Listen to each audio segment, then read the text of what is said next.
Well, Sam, aka Tender Bastard, welcome to the Rocky Mountain Writer podcast. Thanks, man. Oh, thanks for jumping on here. To I, tell us just to begin, where do you live? Where do you right now, I'm in Boulder County. in Boulder I County? moved to Boulder. I've lived in Colorado longer than anywhere else. I'm originally from Pittsburgh, and I've lived all over Los Angeles, New York, Boston, Key West, Nashville.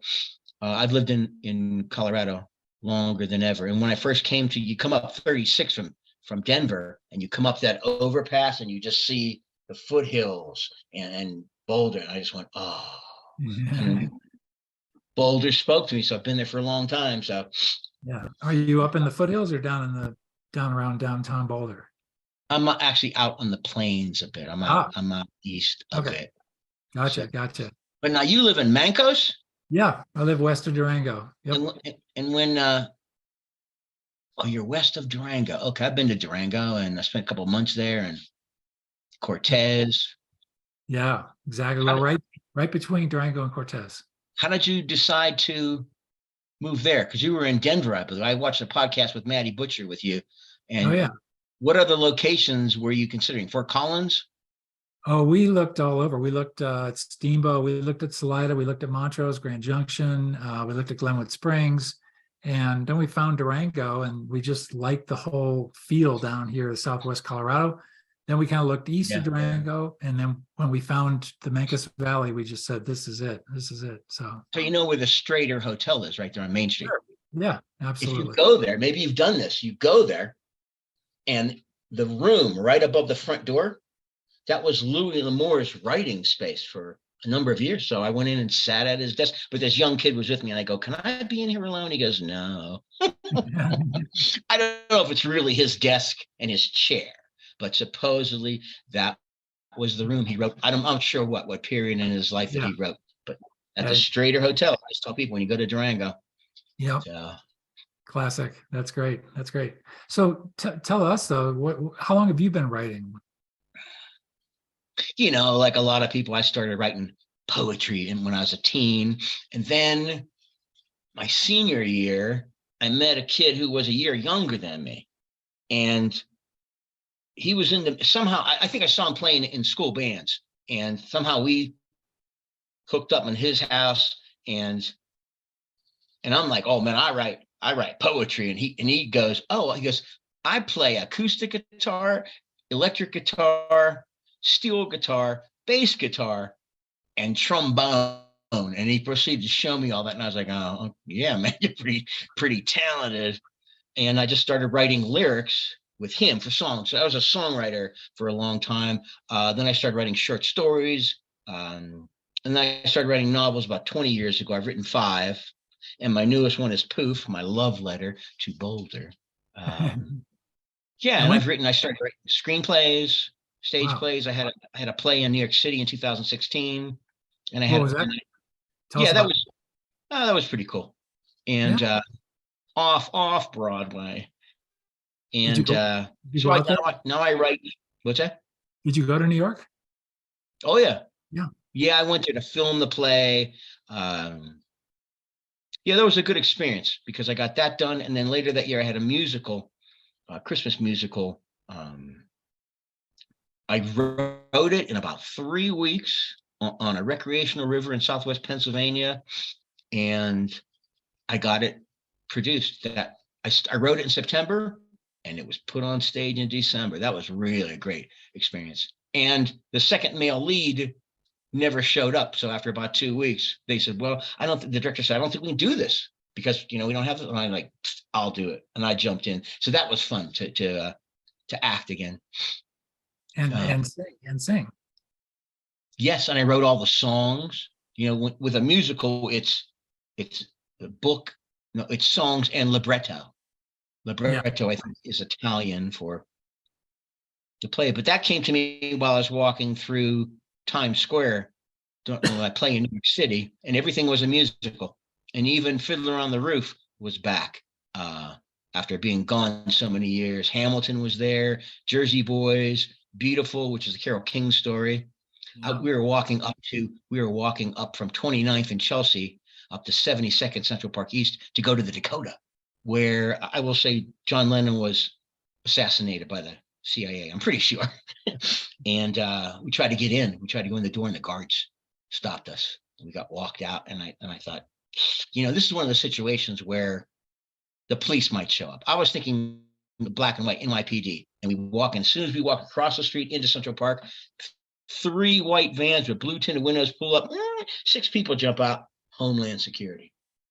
So that's probably more than you wanted to know, but yeah. And then Poof was my newest novel that I just asked. I meditated and asked the muses in the universe for a story, and this is what they gave me.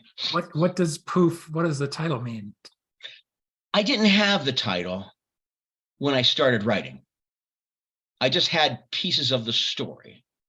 And then as I was writing, I wrote the word poof, and I went, there's your title. And then right after that, Stephen Colbert said it on his show, and I heard it in an advertisement.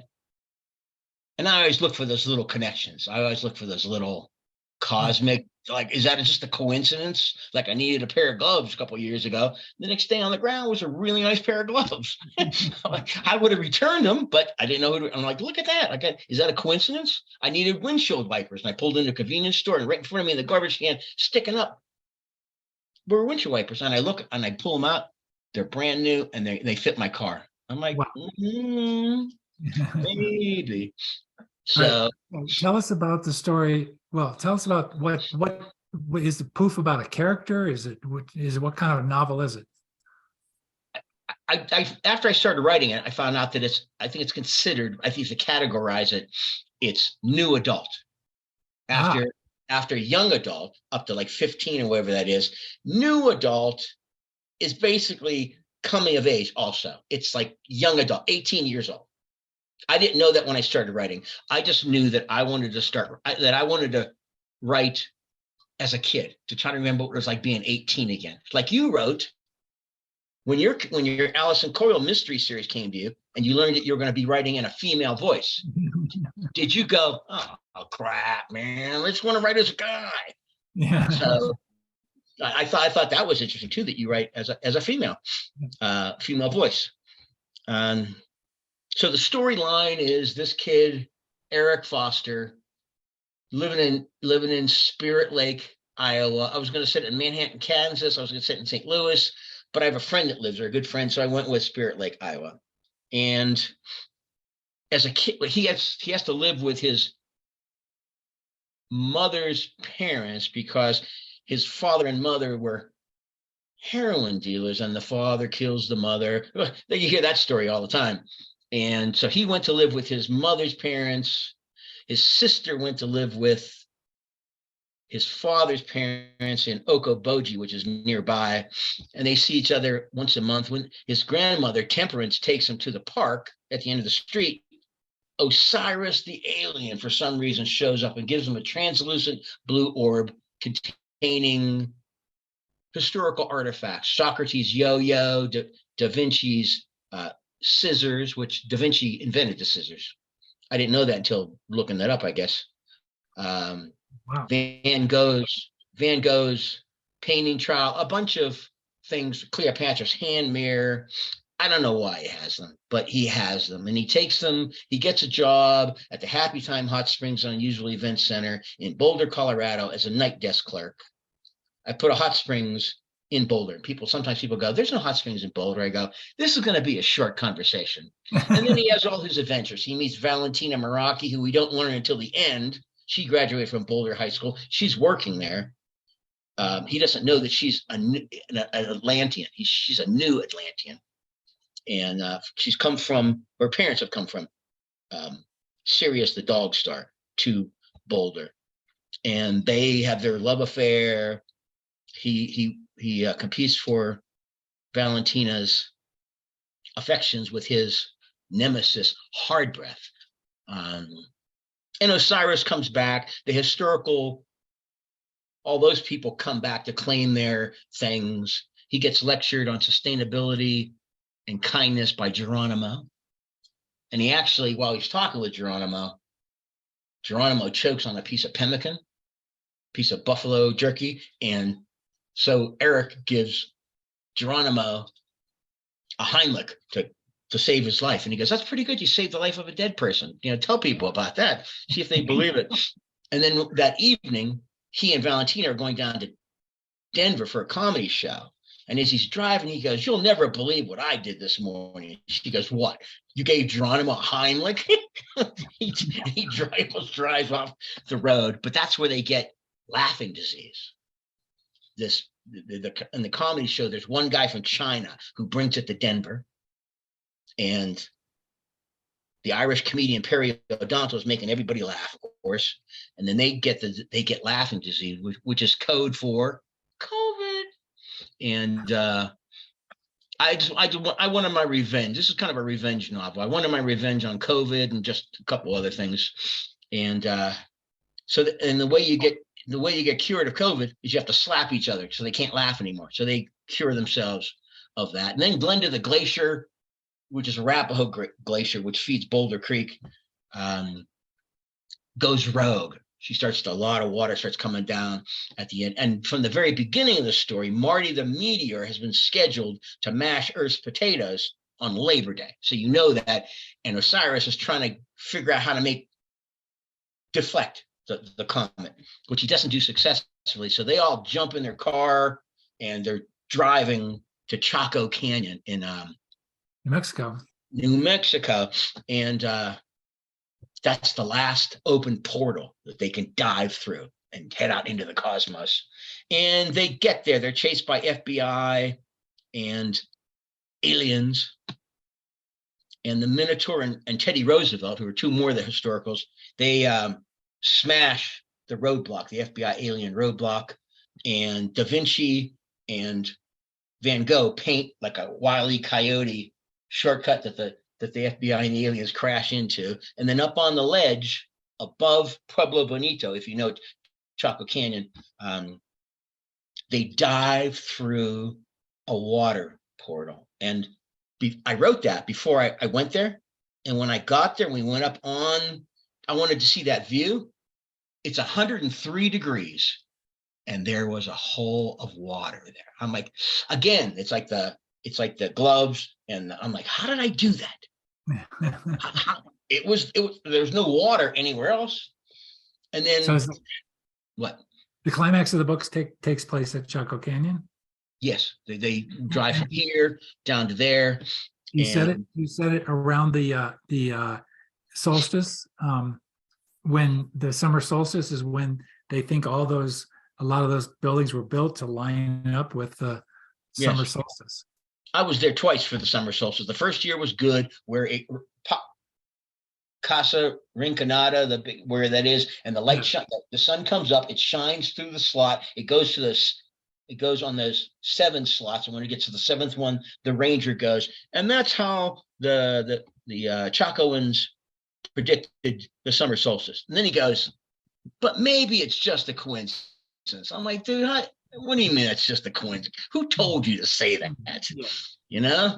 And I guess they live happily ever after. And it's a nice thing. Oh, and a guy comes to make a documentary about laughing disease at a place that's as idyllic as a Happy Time Hot Springs and Unusual Event Center. He's a Hollywood director. He's named Quentin Quarantino. Quentin Quarantino. Who's that, I wonder? Where'd that name come from? It has an echo to it, but I can't quite place it. I'm kidding. So it was really fun to write. I hadn't written a novel in quite a while. I've been concentrating on screenplays and the musical stage plays. When did Poof come out? September 18th. Oh, okay. Yeah. I was this year. I concentrated on trying to make a connection, getting somewhere with screenplays. I sent them to festivals, even to Sundance. Everyone passed. So that was a good lesson. It was all pay to play. You pay anywhere from $55 to $75 to get your play put in. You don't know who you sent it to. You don't get any feedback. They just go, "Nah, we didn't pick yours." I'm like, So I don't think I'm gonna do that with screenplays anymore. I did send 2 screenplays to because he said at the end of his interview that he was producing shorts. I don't think he's making pants. I think he's producing short movies. Sammy the Bull Gravano, John Gotti's hitman. Oh, wow. That's really reaching for it, but I figured he might like them, you know. Can you tell us where the name Tender Bastard, what is that in, Yeah. who is that? When my first book, collection of short stories, was published with Savant Books and Publications, a good friend read the teaser story that they put up. They let you read the first story, and he just emailed me, no subject in the email, and just said, "You tender bastard." And that just struck me in the moment. And those words came into me. Eventually I combined them, and now we're Tender Bastard, the website. And I think I think administrators are afraid of it. They think they're going to lose their job or something. Administrators for who? For what? Just different things, radio stations. I think maybe now I was doing fine selling books and CDs and t-shirts when I was a performing songwriter. COVID came along, knocked everything out. I'm like, okay, we'll wait this out. But then February 2021, my eyes went, so I can't drive anymore. That was devastating to just lose my career. And so now I've been switching and trying to look for an agent. But this was nice to find. Somehow I found Rocky Mountain fiction writers. I don't know. It just popped up. Something I signed up, and then 2 weeks later they go, "Hey, you want to be interviewed?" I'm like, okay. So that was nice. That's great. Who are some of your who are your writers that you like to read? Who inspires you? God, I can't read anymore. That was the thing. I was getting ready to read all kinds of things, but I can tell you, as a kid, graduating like 18 years old, in high school we had to read A Separate Piece, Catcher in the Rye, J.D. Salinger, and I think we read Catch-22, Joseph Heller. And in college, I read The Painted Bird by Jerzy Kaczynski, Slaughterhouse-Five by Kurt Vonnegut, and The Floating Opera by John Barth. The three that the most, Kurt Vonnegut, Tom Robbins. Who's the third? Jerzy Kaczynski. Yeah. Jerzy Kaczynski was supposed to be at the Tate Mansion, at the Tate House doing the Manson murders. He was in New York with Roman Polanski, and their luggage got held over, so they stayed in New York City. He dodged that bullet. He went on to go to his second wife's or former girlfriend's house. She had built a secret apartment for him. I don't know who she was hiding him from, but he went in there, took a bunch of downers, filled the bathtub with hot water, pulled a baggie over his head, and checked out. But there's a lot. There's the three Johns: John Updike, John Steinbeck, and John Irving. Yeah. I was going to say, it sounds to me like Poof, sounded like a little combination of somewhere between Vonnegut and Tom Robbins. I mean, it sounds. There you go, man. You landed on it. There you go. With a little, my first book, Two Chimps and a Chump, they said the best thing that they said about that was A Good Day. They said his writing is like Jack Kerouac and Douglas Adams. And I had just read Hitchhiker's Guide to the Galaxy. I was like, boom. I go, I'm on to something here. So thanks. Yeah, Tom Robbins, his stuff is just that style of writing. It shows you can play with anything you want to play with. Tom Robbins and Vonnegut also, just really, it's an infinite universe of ideas out there. You can mix and match and stir it up any way you want to. Yeah, my favorite Vonnegut novel is Slapstick. I've read that one. He gave it his lowest grade. He gave it like a D-. I don't know why you'd say that. My favorite Tom Robbins novel, although I like all of them, like Vonnegut, Jitterbug Perfume. Yeah. I was just getting ready to read. I liked Salman Rushdie, Orhan Pamuk. He's a Turkish writer. Yep. And for a female writer, probably Barbara Kingsolver. I liked her stuff. The Poisonwood Bible. That was great. Great book. So I didn't know that all my reading was going to turn into a writer. I remember when I started writing Two Chimps and a Chump, and I'm writing it, and I think it's my post 9/11 novel. It was supposed to be about a guy who lives after everything collapses. He's the one guy that lives underneath. And at the end, he's being chased by the FBI on a skidoo or whatever you call that thing around Manhattan because he knows what happened. And that turned into, I said it in a foreign country. That seemed like just too, it didn't work, but I'm writing it and writing it. I think I got up to like 60,000 words. And I go, dude, you're a novelist. I was like, look at that. Look how that just it was time. It was nice. So yeah, I like writing. Tell us a little bit about how you write. Once you're working on a novel, are you working on it every day? Do you work on it very faithfully every day for weeks and weeks and weeks? Yeah, I try to get my first, let's say I get my first draft in 30 days. I'm real good. I think what screws up a lot of people is if they don't know what's coming, they stop. I'll just put a line and keep going. I'll come back to it later. It'll come to me in the middle of the night. Those pure thoughts you get, you wake up in the middle of the night. I honor those things, man. I jump up and write them down. That's the good stuff. And then I just get my first draft of Poof, which is 90,000 words, which Stephen King said is a good number for modern novels. Even though some of his books are like television directories. He said 90,000 words. So I go with that. And then you just go, Poof was originally 55,000 words, I think. And then you just keep going, you read it, you add things in. Yeah.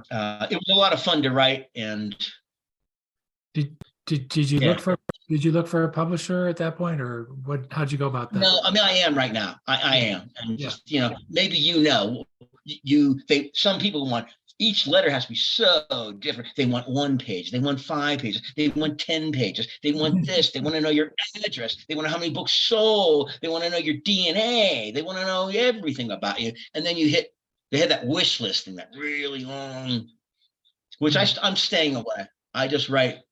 But and then what's the answer you usually get? Crickets. Hardly anyone gets back to me. So now I'm just writing.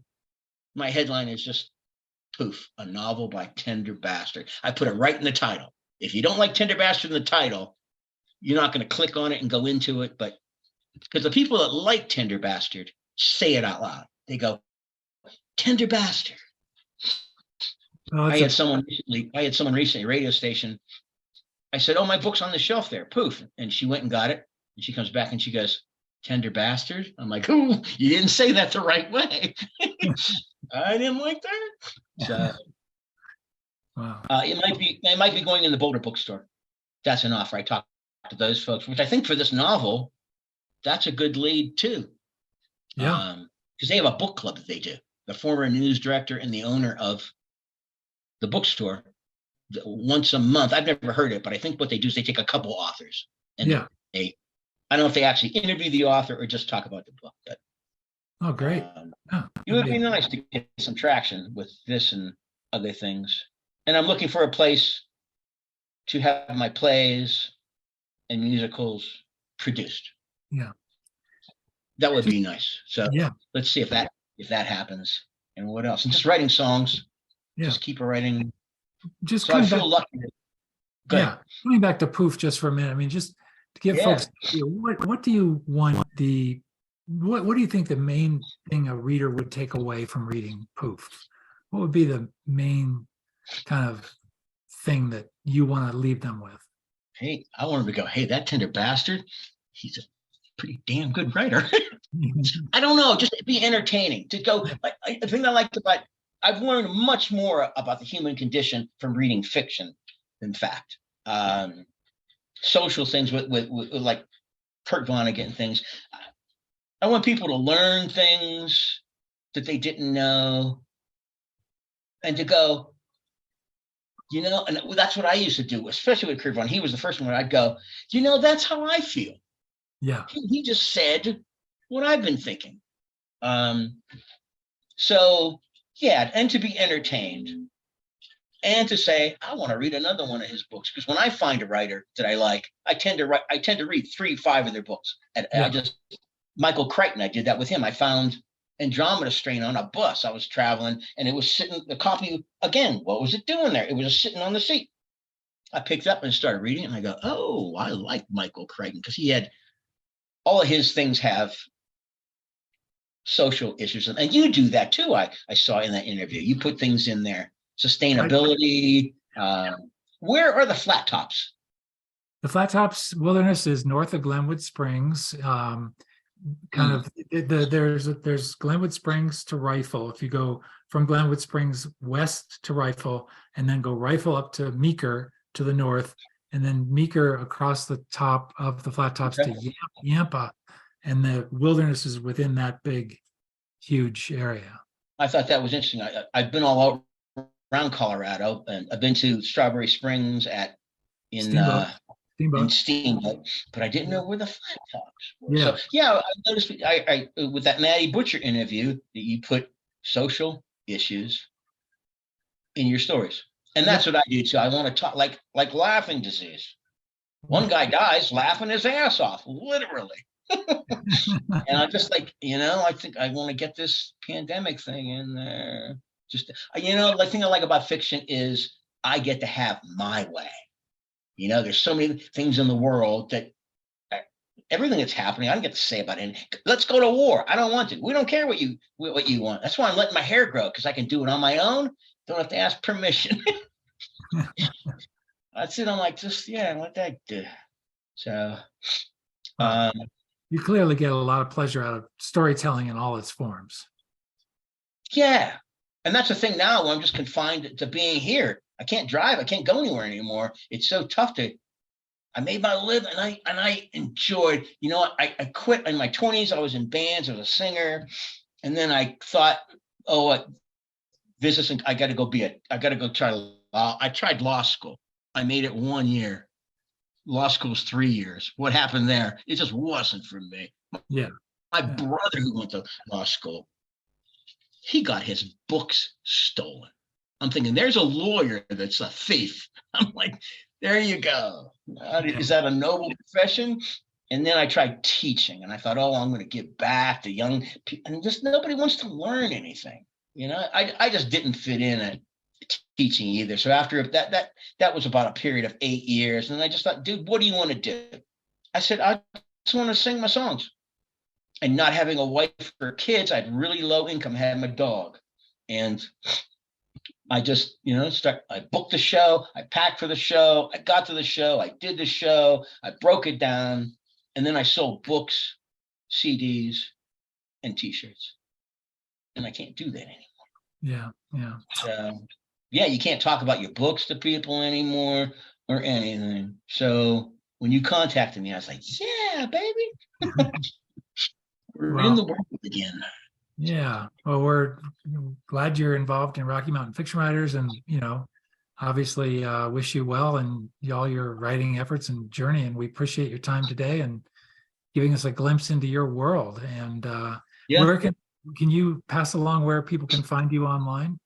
My website, tenderbastard.com. And I think if you just look for Tender Bastard, you might get to it. You might get to Thunder Bastard too, which is a really strong kick in soccer, into a group of people, and the ball just goes straight through. The goalie doesn't see it because people are in front of him, but you're thinking that guy is not going to be there when I kick this ball. And sometimes the Thunder Bastard even bounces off somebody and deflects. So the goalie's here, but the ball goes. But it's not Thunder Bastard, Tender Bastard. The two words, tender and bastard. Okay. One word, small letters. Tender and Bastard. Poof is available online, obviously. Yes. Yeah. Good. Yeah. Excellent. Right now, the easiest way to get it, I think, is on the website. Well, do you want to hear a song? Let's wrap it up with a song. Absolutely. Why not? All right. Here's one that I wrote. This is short too. I need to just say, this is a first on the Rocky Mountain Writer podcast to end the interview with a song. This is great. So I wrote this because I did what it tells you not to do twice. Don't cook bacon in the nude. There's no such thing as something for nothing. Somehow I know we'll all have to pay. And there's a very good chance somebody by which we'll all have to play. Like if your license expires, you'll have to go down to the DMV and get it renewed. Keep your hands in the ride and wait till it stops.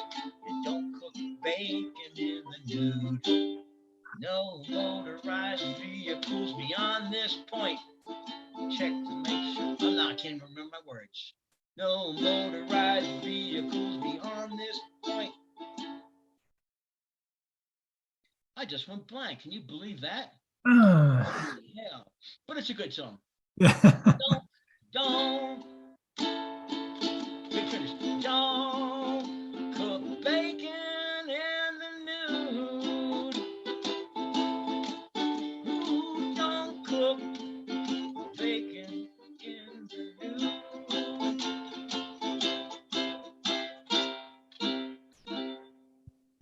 What a time to forget my lyrics. But the rest. Thank you. Thank you, Sam. Thank you, Tender Bastard. Have a great day. And we appreciate the time. You take care. Thanks, man. All right.